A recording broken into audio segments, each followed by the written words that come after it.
E aí, galera, beleza? Tenho certeza que sim, a vida é muito boa e sempre vai dar certo. O decreto 9785, de 7 de maio de 2019, que substitui o decreto 523 e que regulamenta a lei 10.826, o Estatuto do Desarmamento. Neste vídeo, o artigo 22, 23, 24 e 25.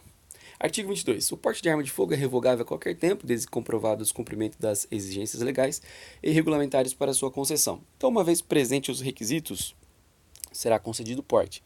Não é mais discricionário. Não se analisa a oportunidade de conveniência. Uma vez presente os requisitos, se concede o porte. Mas, caso ele não esteja mais presente em algum momento, será revogado a qualquer tempo. Mesmo porque nós temos os requisitos para a concessão e nós temos as exigências legais e regulamentares também para a manutenção desse porte. Então, é necessário que o motivo que levou à concessão, que são os requisitos, estejam presentes até a renovação, que novamente estejam presentes, e uma vez que faltem, será revogado o porte. Artigo 23. O titular do porte de arma de fogo ou seu proprietário deverá comunicar imediatamente. O artigo 23 traz uma informação importante. O titular do porte de arma de fogo ou o seu proprietário deverá comunicar imediatamente. Então tem titular e proprietário, mas essa é uma questão interessante, porque sempre que você adquire uma arma, você vai pedir o porte, né? Você vai preencher os requisitos, você é proprietário da arma e também titular do porte, né? Proprietário da arma, com o CRAF e titular do porte, uma vez que você vai pedir com base naquela arma. Mas o artigo 23 traz assim: o titular do porte de arma de fogo ou o seu proprietário deverá comunicar imediatamente. Por quê? Porque nem sempre quem tem a posse tem, de repente, o porte, uma vez que não pediu, não preencheu algum requisito. Então, ou ele é titular do porte de arma e tem a posse também, ou ele é só proprietário ainda sem o porte. Perfeito? Então, sempre as obrigações. Inciso primeiro, a mudança de domicílio ou de endereço residencial ao órgão expedidor do porte de arma de fogo e o extravio, o furto, ou roubo ou recuperação de arma de fogo ou do porte de arma de fogo à unidade policial. Então, essas duas questões. Mudança de endereço e também qualquer coisa em relação ao extravio, furto ou mesmo a recuperação da arma tem que informar imediatamente, pois essa informação vai para os bancos de dados que serão alterados conforme essas informações. Parágrafo 1º. A Polícia Judiciária remeterá no prazo de 48 horas, contado da data de recebimento da comunicação, as informações coletadas à Polícia Federal para fins de cadastro no SINARM. Então, isso, uma vez que chegue até a Polícia Judiciária, Polícia Civil, será encaminhado no prazo de 48 horas da data do recebimento para a Polícia Federal. Tudo para que o banco de dados seja alterado. Parágrafo 2º. A inobservância do disposto nesse artigo poderá implicar a suspensão do porte de arma de fogo até a regularização das informações. Então, suspensão até que essas informações sejam repassadas. O artigo 22 e 23, de fácil compreensão, vamos para o 24. Fica vedado, ou seja, proibido ao titular do porte de arma de fogo, concedido nos termos do disposto no artigo 10º da Lei 10.826, exclusivamente para defesa pessoal, conduzi-la. Então, olha a forma que você não pode conduzir a tua arma. Ostensivamente. O que é ostensivamente? A mostra.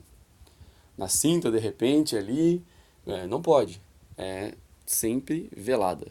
Ou seja, camuflada, escondido, seja o termo que você quiser utilizar para que ela não esteja à mostra. 2. Em estado de embriaguez, sob efeito de drogas ou medicamentos controlados que provoquem alteração do desempenho intelectual ou motor. Então, outra maneira, você precisa ter o controle de arma de fogo. Se estiver embriagado sob efeito de drogas ou medicamentos controlados, não terá. Por isso que é proibido conduzir a arma nesse estado. Parágrafo único. Aplica-se ao titular a que se refere o caput as vedações da legislação específica, em especial quanto ao disposto no artigo 34 da Lei 10.826 e no artigo 13A da Lei 10.675, de 15 de maio de 2013, do Estatuto de Defesa do Torcedor. Primeiro a gente vai para o artigo 34 da Lei 10.826, que fala que os promotores de eventos em locais fechados com aglomeração superior a 1.000 pessoas adotarão, sob pena de responsabilidade, as providências necessárias para evitar o ingresso de pessoas armadas. Tranquilo? E vamos agora para a previsão no Estatuto de Defesa do Torcedor, no artigo 13A, que fala: são condições de acesso e permanência do torcedor no recinto esportivo, sem prejuízo de outras condições previstas em lei. Então vem estar na posse de ingresso válido, não portar objetos, bebidas ou substâncias proibidas ou suscetíveis de gerar ou possibilitar a prática de atos de violência, consentir com a revista pessoal de prevenção e segurança, não portar ou ostentar cartazes, bandeiras, símbolos ou outros sinais com mensagens ofensivas, inclusive de caráter racista ou xenofóbico, não entoar cânticos discriminatórios, racistas ou xenófobos, não arremessar objetos de qualquer natureza no interior do recinto, não portar ou utilizar fogos de artifício ou quaisquer outros engenhos pirotécnicos ou produtores de efeitos análogos, não incitar e não praticar atos de violência no estádio, não invadir e não incitar a invasão, não utilizar bandeira, inclusive com mastro de bambu ou similares para outros fins. Então, esta observância aqui no artigo 13A, nós podemos perceber que é sempre para que nós tenhamos a proteção do torcedor. E poderia, claro, de uma forma tranquila, encaixar nessa questão do artigo 24, né, que fala sobre o controle da arma de fogo. Por isso, essa vedação também aqui no artigo 13A em relação ao Estatuto de Defesa do Torcedor, que não é, de repente, uma lei tão conhecida, mas, mais uma vez, aglomeração de pessoas.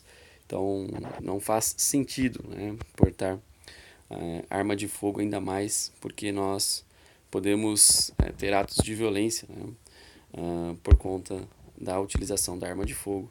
E também, uma vez que esteja dentro de multidões, tem até um crime chamado crime multitudinário, né, que o indivíduo acaba perdendo a sua identidade. Então, aqui a previsão, e para vocês na íntegra, do artigo 13A do Estatuto de Defesa do Torcedor. Então, a vedação de portar tanto ostensivamente como em estado de embriaguez, drogas ou medicamentos controlados, que você não vai estar no controle intelectual, também nessas questões mencionadas no 34 da Lei 10.826 e no artigo 13A.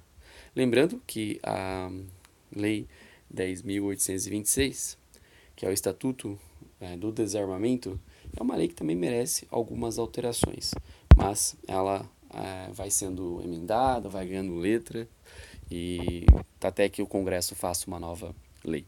Tanto que um dos motivos de estar sendo atacado hoje o decreto 9785 é dizendo que ele regulamentou mais do que deveria, porque a lei não tem previsão, por exemplo, em relação a quem pode ter o porte. Mas nós falaremos disso em um vídeo específico.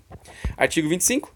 Será concedido pela Polícia Federal, nos termos do disposto no parágrafo 5º do artigo 6º da Lei 10.826, o porte de arma de fogo na categoria caçador para subsistência de uma arma de fogo portátil, de uso permitido de tiro simples com um ou dois canos, de alma lisa e de calibre igual ou superior a 16, desde que o interessado comprove a efetiva necessidade em requerimento ao qual serão anexados os seguintes documentos. Inciso 1º. Comprovante de residência em área rural ou certidão equivalente expedido por órgão municipal ou distrital. 2. Original e cópia de cédula de identidade. 3. Antecedentes de bons... atestado de bons antecedentes. Atestado de bons antecedentes.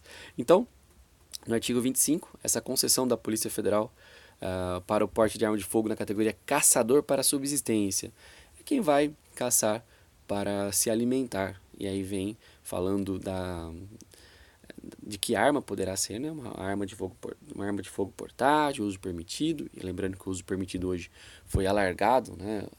A quantidade de calibres, porque agora nós temos a energia, né, do cano, então no disparo, então foi aumentado, nós vimos isso no próprio decreto. E aí vem falando de arma lisa e calibre igual ou superior a 16. E aí tem que comprovar a efetiva necessidade e anexar os documentos que eu mencionei. Parágrafo único. Aplicam-se ao portador do porte de arma de fogo, de que trata este artigo, as demais obrigações estabelecidas neste decreto. Então, fora estas obrigações, as demais para a concessão do porte também deverão estar presentes. Perfeito? A vida é muito boa, sempre vai dar certo. No próximo vídeo nós continuaremos a partir do artigo 26.